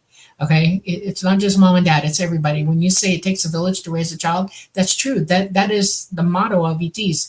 Everybody helps everybody. They're all psychic. They can all hear each other thinking. Nobody lies. So there aren't any issues or conflicts in the raising of a child, period. So yeah, their whole family is their family, period. Oh my goodness, I hope we get to all these questions. I see some really good ones towards the end here. Okay. Mike, will Dolly tell us about meeting Anunnaki again? I'll give you 2 minutes, Dolly. I was aboard a craft. I was very, very young. I was probably 5 or 6 years old. And I was walking back from eating. Okay, I was going to my quarters. And there was a room off to my right-hand side. It was open, wide open room. And Mama was there, and there were 2 Anunnaki and some other grays there. And they were all communicating. And I was shocked because they're huge. Okay, they're giants. And Mama's no slouch herself. She's very tall. And I was standing there staring with my mouth gaping open. And one of them saw me. He looked back and he saw me and he went like this. He shrugged his shoulder at me, come here. And I heard him. And I was like, oh my God. And I start walking to him and he went like this. He flexed his wing a little bit because he knew, he could hear my thinking, oh my God, I got to touch that. And he stood there and let me touch his wings. And he flexed them. He opened them up a bit. He let me see the biology of where they are in his musculature and everything. And they're cool as hell. And I just was like, oh, I started petting him at some point. And that's when Mom went, you're done. Back off. And I did. And I went to my room shaking my head. By the way, we did a whole interview with Dolly, she and I, about all the ETs she's met. That's on the channel as well. So if you want to get more detail, there's more than just Anunnakis, but she went into it in great detail and in the book Symmetry as well. But I really want to get to all the questions. And there's like 80 of them. So let's keep going. Thanks, Mike. That's a good question. All right. Peak is getting her questions in. Any current mysteries remaining for you two when it comes to ETs and or the paranormal? What would you personally like to learn more about? I'd like to learn what happens after you decide to stop coming back to Earth and go into the higher dimensions. And I've got a million questions about ETs, but that's something I'm personally really interested in, is going higher and higher and higher astrally. Yep, I learn every day, and there's not enough time in this lifetime for me to learn all that is knowable. I just keep trying. And ETs are a favorite of mine. They're millions and billions of them in this universe, more than that, and thousands and thousands and thousands of things to think about and understand about them. And history is one of them. I started learning history from them, and it's complex and it's I mean, they're a billion or more years in advance of us. So think about what it is I have to try to figure out in this body, in this lifetime short. And yeah, I'm learning every day. Every day. I never stop asking questions, never. So, and going on to the evolving from here, I know that I made it a strict policy with myself in this lifetime that I had something to do, but I also have decided this is my last ride. I'm not coming back. And there are things that I have to accomplish before I do that. And I have to finish healing a few things. I might Yeah. come back. I'm not Yeah. going to promise, but Yeah, I don't want to come back. I'm done. I'm done. I So, might. It's fun. I like the third dimension. I'm not exactly where I'm going yet, but I've been told that if I keep going the way I'm going, I'll make it. So, Okay, let's see. What else do we got going on next? Becky Duncan. Billy Meyer's story is fascinating. Who are the beings he interacts with, and is he still doing this?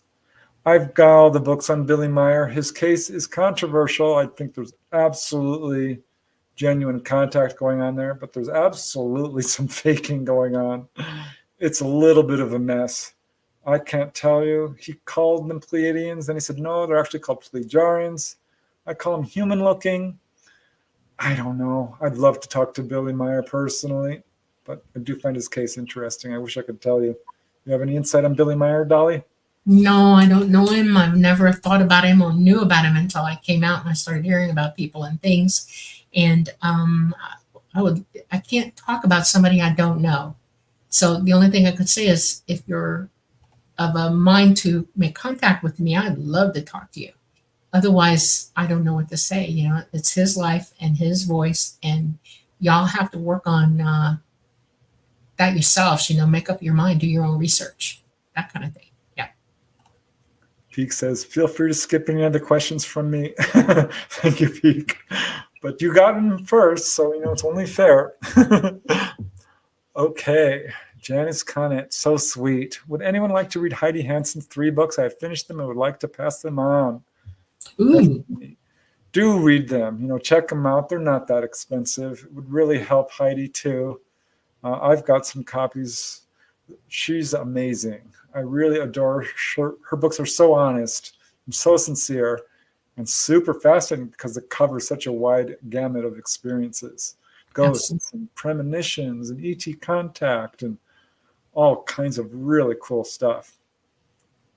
But I regard Heidi as a hybrid sister. Okay, she's from my generation, and when we talk, I realize that she's like me, a lot like me. So, yeah, you should read her book. She's fantastic. That's very kind of you, Janice.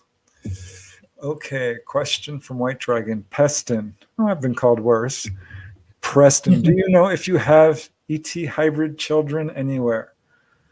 I suspect I do. I said it was okay many years ago. I'm like, if you guys, you know, I'm happy to do it. I had started having some ET dreams that are more than dreams where I'm holding children. I love kids. You know, I don't have any here on Earth, but I've held some babies on ships. I have. I think I might. Well, I sure hope so. I think Dolly says, yes, I do. So I'm super excited, but I don't like to think about it too much because it makes me a little bit poignant. You know, I really, if that's true, and I think it is, I want to meet them.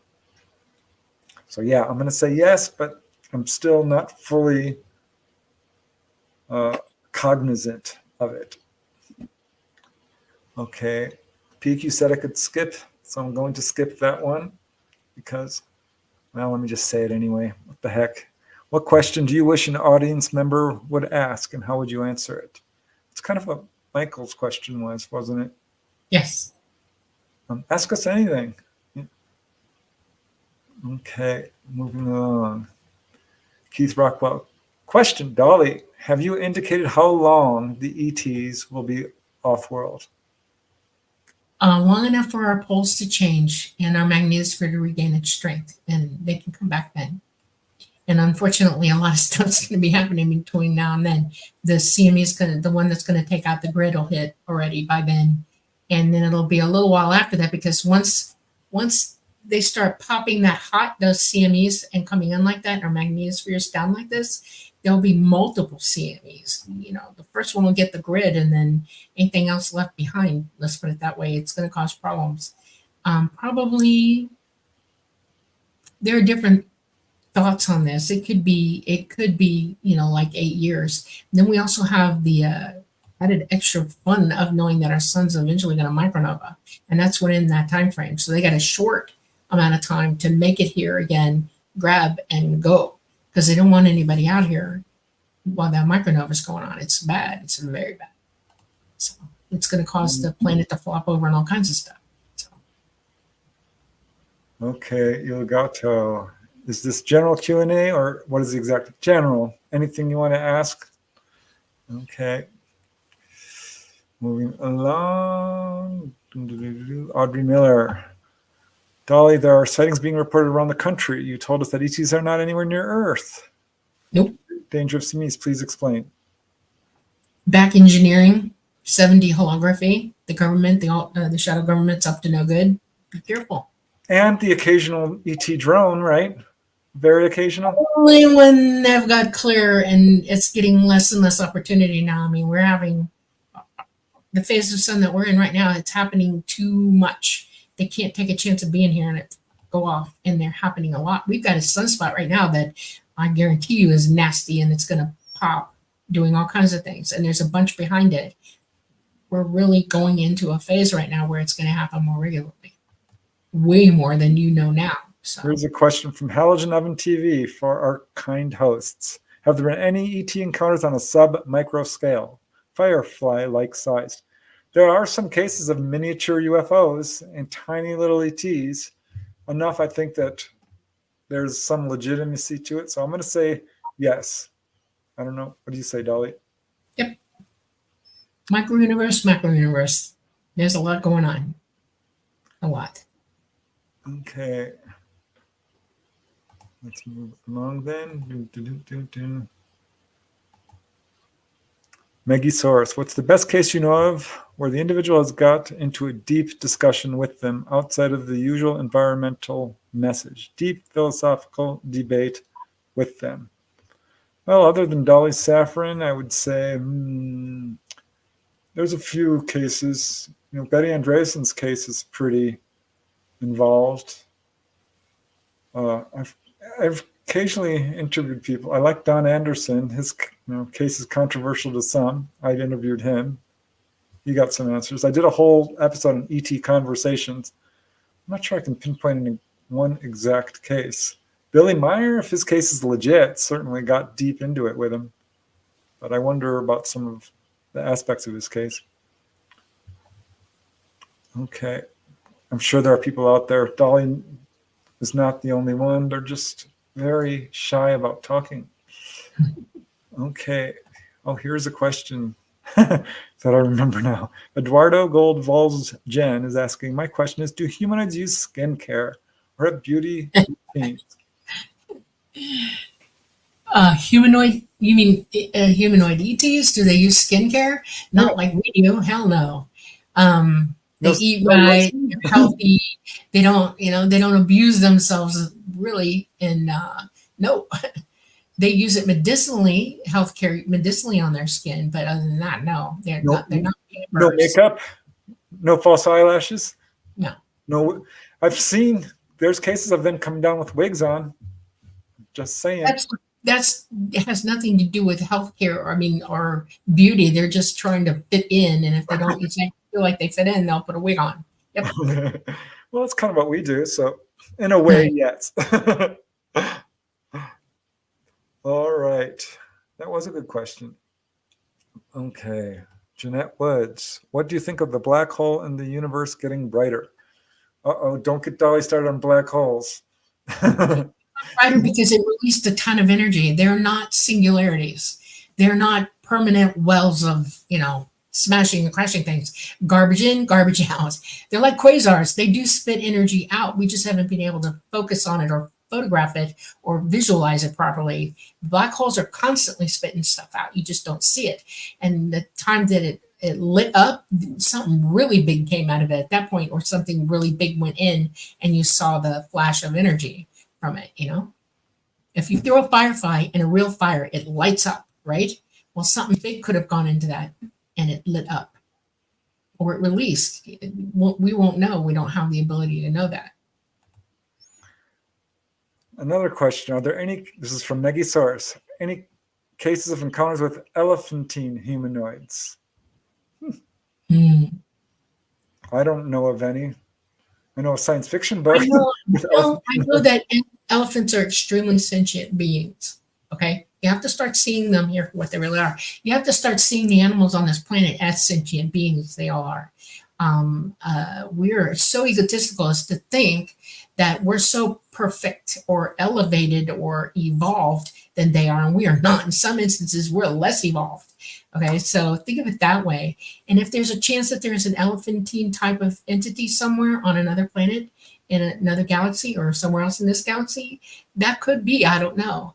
I just know that the ones that we have here, you need to treat way better than you do, because they think just like we do. They have emotions. They cry. They love their children. They protect their children. They protect each other. They have animal instincts, but that's for survival. If you lived out in the wilds by the seat of your pants, you would act a lot like an elephant. Think about that. All right. Okay. Question for Dolly. If ETs have been gone for 2 years, when will they return? The magnetosphere is down a lot. Would they still return and put themselves in danger to save humanity from global disaster? Nope. We should be saving ourselves. I'm sorry. We've had more than 100 years to think about this. We've had more than 100 years to put down the governments that have run us and gotten away with murder. It's our fault. And we need to fix ourselves. This is how we evolve. This is the greatest lesson any of us will ever learn here. And it's serious. Think about that. If you keep expecting somebody to pick you up and wipe your butt, you are thinking the wrong thing. Okay, so. Okay. Well, yeah, they'll come back once the magnetosphere, when it's down, and if anybody's alive by then, okay? I mean, so we have a shadow government that's planning terrible, terrible things. Y'all need to wake up. You need to smell the coffee. The day is coming, and our Earth is going through major once the CME hits. We have there's no such thing as global warming except that we warmed up, but it isn't our fault. It's the sun. Okay, we have regular intervals of this, and we have lots of information out there that you all could learn this for yourselves and understand it. Here we go again. I'm going to start saying suspicious observers again. Please go to that website on YouTube. Please go through his playlist. He can teach this far better than I can tell you in 15 minutes flat. Go do, as he says, your homework. Learn it. He teaches it really well. I really admire the work he's put into this. It is very good. Go watch. Okay. All right, we're going to start doing this rapid fire. Okay. Do them all. Have you ever heard of Tuatha de Danann? They called them the Shining Ones. I have not. That's from Derek. Danann? That's an Irish thing. Tuatha de Danann. I haven't heard of that. The last part of the name is Danann is Irish. And I don't want to go into this. No, it does not exist. But go ahead. Next question. I'm not even playing with it. Okay. Okay, Olivia. Question, how does one reconcile the differences on how contact is going to occur, positive and negative? Thank you.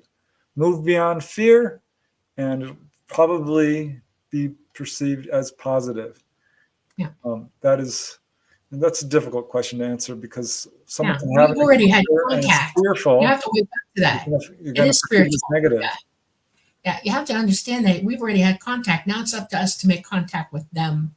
And the only way you're going to get it now is psychically, because they physically are not here. Not now. So work on it. Next one. What is your favorite UFO memory, Dolly? That's from Christopher Harmon. Mine is easy. It was my birthday onboard experience. That's my favorite. Very first freaking time I saw that tree on Endelma. I'm not kidding you. I had a glass jaw that day. It crashed on the ground in front of me.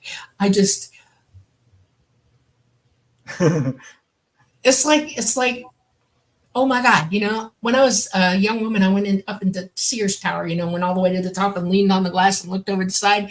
It was nothing compared to what I saw. That tree, I will never forget. I still smell it in my mind. I can still the air around it. Oh my, spend hours up in that thing. Yep, that's my best. Okay. I Okay. love trees. Okay. Question. That did it to me. Okay. Megasaurus asks, can you do a video on the largest UFOs ever encountered? I was looking into that, and I found the reporting on it very all over the map, because people say, oh, it's 3 football fields. It's a huge shit. I'm still looking into it because there are people who There's a lot of conflation and enormous craft going on. They can't come down like that. They would have to employ too much energy and it would burn everybody up. So no, they don't come down like that. They're just conflating it. There are people who see giant Sand. motherships and they're on board. I don't know. I'm looking into it. I'm finding the research on that really difficult. Yeah, it's a gravity thing. Okay, something that big would mess with our gravity as well. It just don't. Do you guys think Rick Doty really is legit? I don't know. He is an admitted disinformant. So that's all I can really say about it. I've not talked to him. So I don't know who he is. Okay. Okay. Silver Saucer. Is there any connection from UFOs to Hermeticism, Rosicrucianism, or the Hermetic Order of the Dawn? Okay. Some interesting. There's some real stuff going on in that question, and it's not real stuff.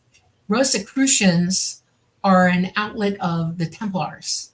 It's just another group of them. They have you got the Army, the Navy, the Marines and stuff. The Rosicrucians are like Templars and Masons and that kind of thing. And the others are made up. They don't exist.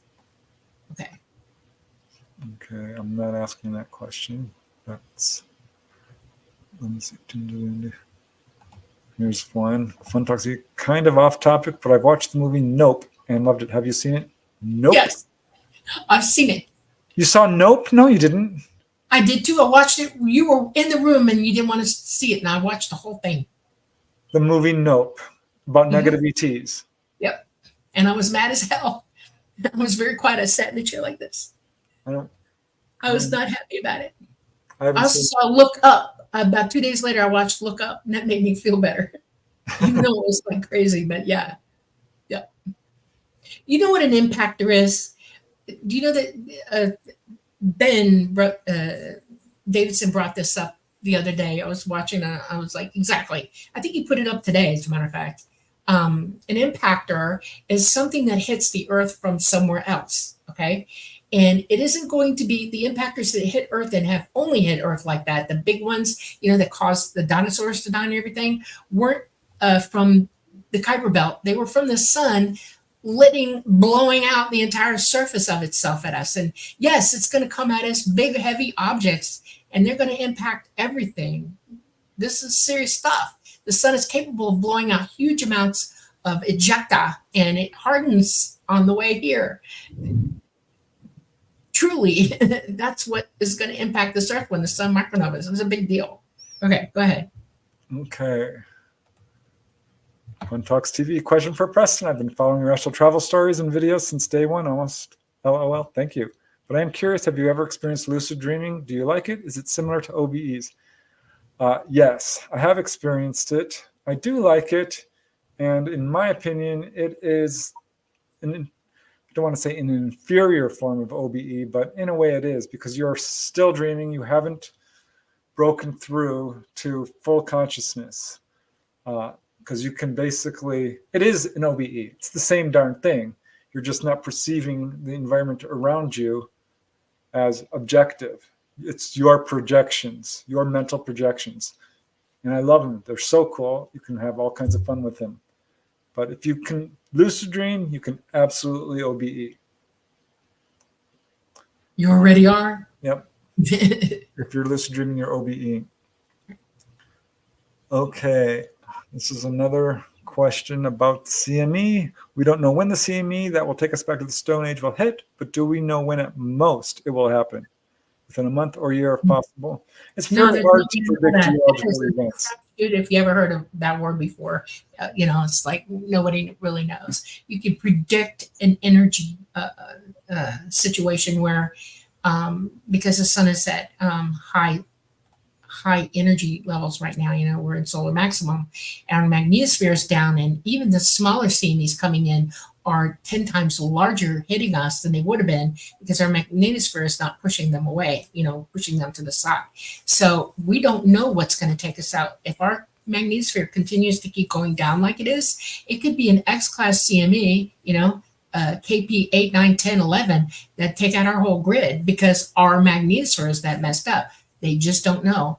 They're predicting that it could be anytime now, which is a possibility, or wait for the sun to come out of maximum, go to minimum, and that's a whole nother ballgame too. Probably not more than 5 or 10 years max. Yeah, we'll a solar minimum can actually do just as much damage on us with the CMEs coming from that because the sun never stops. I think it's hard to predict geological events, period.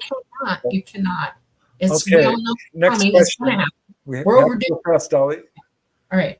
Okay, ancient mysteries art. How do we move past our fears so that we can help others when there is disclosure? I sometimes wish for contact again during the daytime, but when the night comes, I am just too paranoid. Leave fear behind by recognizing we live in a safe universe. You are immortal. Love banishes fear. Right. Okay.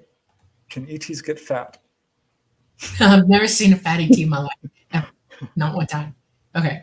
I know a case from Romania where the guy two police officers described big bellies on these ETs. So I don't know. Otherwise, I can't think of any other cases. Okay. Brian W. Does Dolly remember most of her experiences more than normal? I remember all of my experiences. Sure does. Yep. I remember my past lives as well. I'm very awake. So. Polly Rodman, what about under-earth aliens? Oh, I wish y'all wouldn't go there.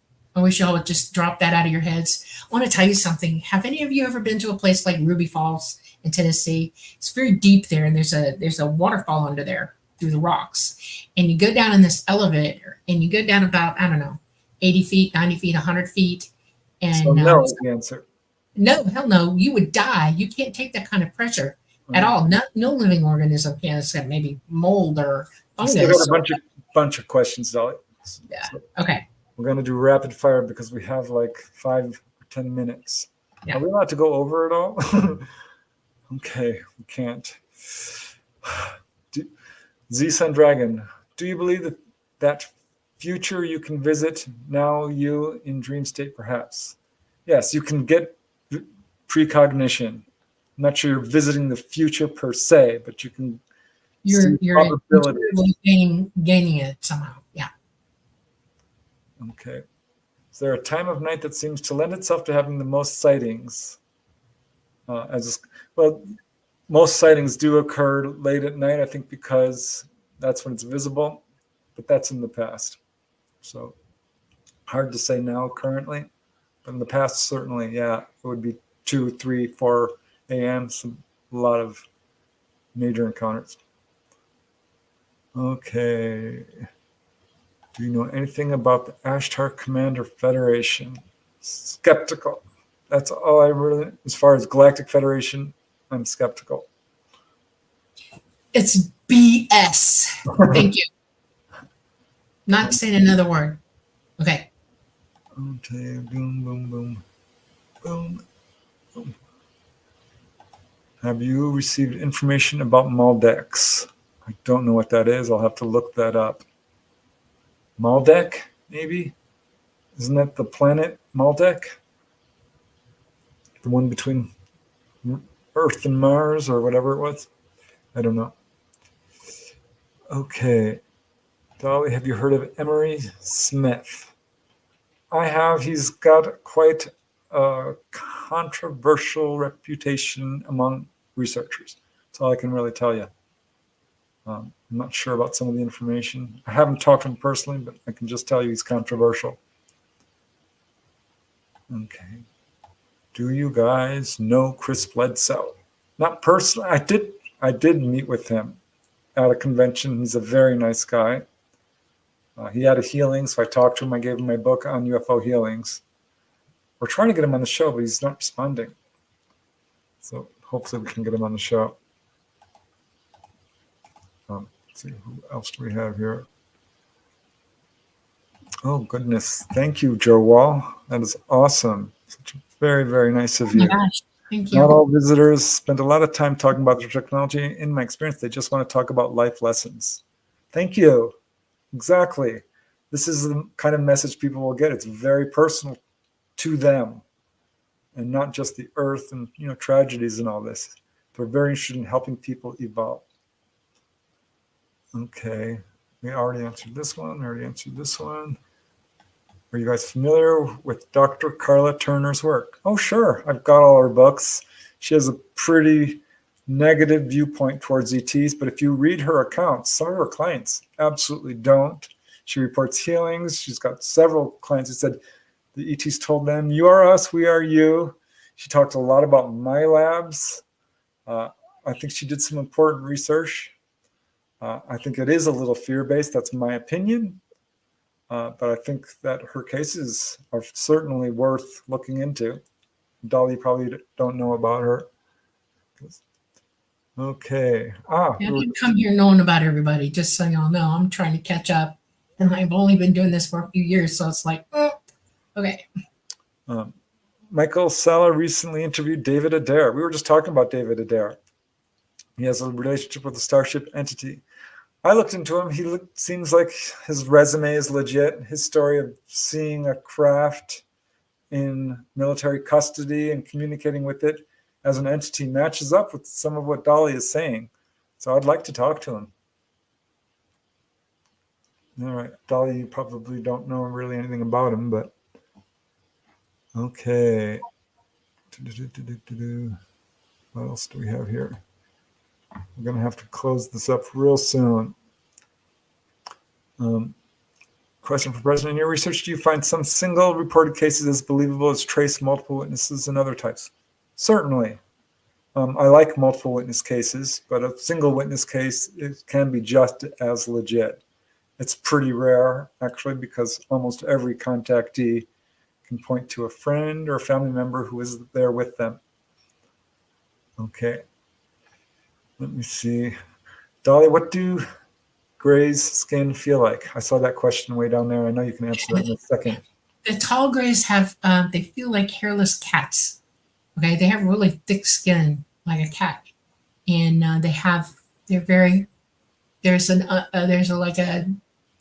a strange, weird down on them like a hairless cat, but no hair. It's real close to their skin. Like we all have like a downy kind of feeling right here. Most of our bodies are covered in really light hair. Well, theirs is a little bit more thick because their skin is thicker. It's kind of cool. All right. Well, our 2 hours are up pretty much. Yeah, they're more waterproof than we are. Any movement on the craft while flying? No. Not really. I feel the movement that Tolada feels. I mean, I perceive what the ship's doing through him. He shares that information with me. It helps me orient to what I'm doing. But physically, I feel no G's, nothing. I feel no movement whatsoever. Do we have proof that it's not a flat Earth? Yes, we do. I think if you look into the science of it. Okay, you guys, I think we are going to have to end it. Are we in a simulation? No. We're out of time. We're just flat out of time. I know. I wish we could go on and on and on and on. We'll do this again real soon. Oh, we actually got through most of the questions. Yes. Have you ever crashed a UFO, Dolly? Oh, no. That's one of the questions. No, I have not. By the skin of my pants, I have not crashed ever. You would not know me if I had. Yeah. Do ETs live in houses?